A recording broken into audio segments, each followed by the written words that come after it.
This is a baby jumping spider, and I used to think that baby jumping spiders had round circle eyes, but I was wrong. Let's take a closer look under the microscope.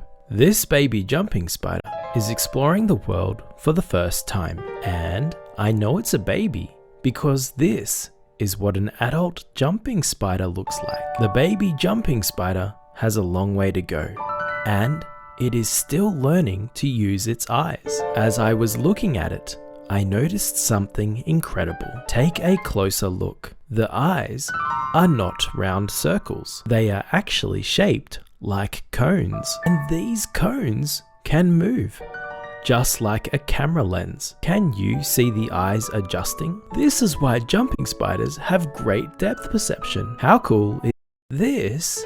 Is